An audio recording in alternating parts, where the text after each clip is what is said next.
abundance, peace, and freedom. Sit quietly and look upon the world you see, and tell yourself, the real world is not like this. It has no buildings, and there are no streets where people walk alone and separate. There are no stores where people buy an endless list of things they do not need. It is not lit with an artificial light, and night comes not upon it. A Course in Miracles, Chapter 13, Section 7. The parts of this world we hold on to the tightest, three major categories being money, relationships, and health, are those very lessons in forgiveness we are going to find ourselves challenged with. However, all we are being asked is to not see the loss of money, relationships, and health as hardship, but rather the release of what was never real to begin with. In this forgiveness lesson lies our abundance, peace, and freedom. A Course in Miracles states, "The world you see must be denied, for sight of it is costing you a different kind of vision. You cannot see both worlds, for each of them involves a different kind of seeing and depends on what you cherish." End quote. We are not our bodies, yet the ego would have us believe that without a certain amount of money we will suffer, and perhaps our body will suffer, but never who we are in truth. The ego would also have us believe that without certain relationships and a certain level of health, we will also suffer. But again, yes, all this can happen to the body, and may even be the cause of its death. But who we are in truth exists apart from these experiences. The lesson is to see all this body propaganda for what it is, an ego tactic to keep us in a perpetual state of fear, lack of trust, and anxiety. It is all nothing but a huge distraction from the truth of who we are as one in God and each other. The Course states, "You do not really want the world you see, for it has disappointed you since time began." End quote. This is not to say we should take no precautions or prepare for our future. This is also not to say we cannot enjoy the world while we find ourselves a part of it. Quite the contrary. We should be listening extra close to our heart for direction in what to do next, with each breath we take. Then every experience, every breath, becomes a happy endeavor in existence. How do we do this? We begin with careful consideration of our thoughts, then find the thought that brings us even a small amount of greater joy than the others, and follow that. Start small. Wake each day and be happy with your first conscious breath. Next, perhaps decide what you should wear. What brings you even a tiny bit more joy than another item? Wear that. Then move on to the next thing and the next.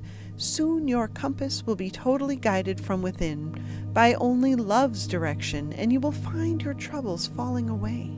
And do not fear what falls away. Your money may become even more scarce.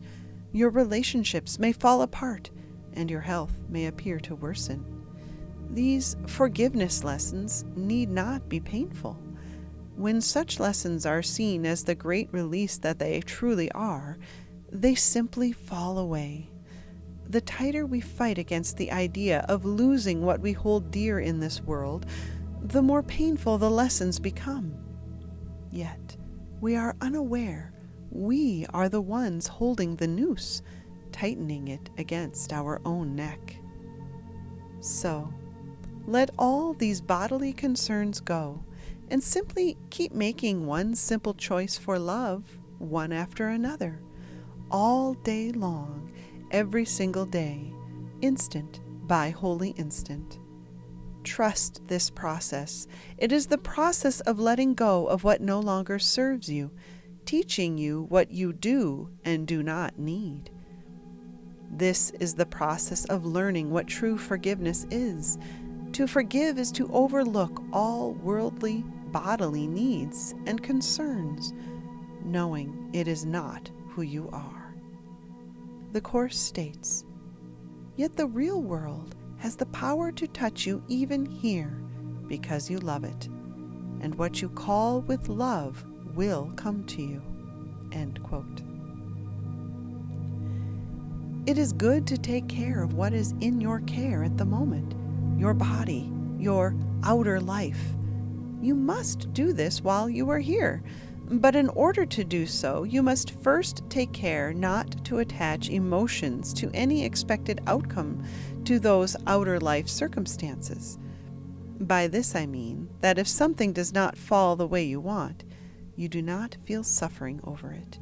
You move forward, finding peace and forgiveness, the knowing it is all part of the process of letting go of what no longer serves you. Again, trust this process. The Course states, "To give this sad world over and exchange your errors for the peace of God is but your will, and Christ will always offer you the will of God in recognition that you share it with Him." End quote. This process of giving this sad world over in exchange for the peace of God is a simple matter of changing our perception from one of separation to one of unity.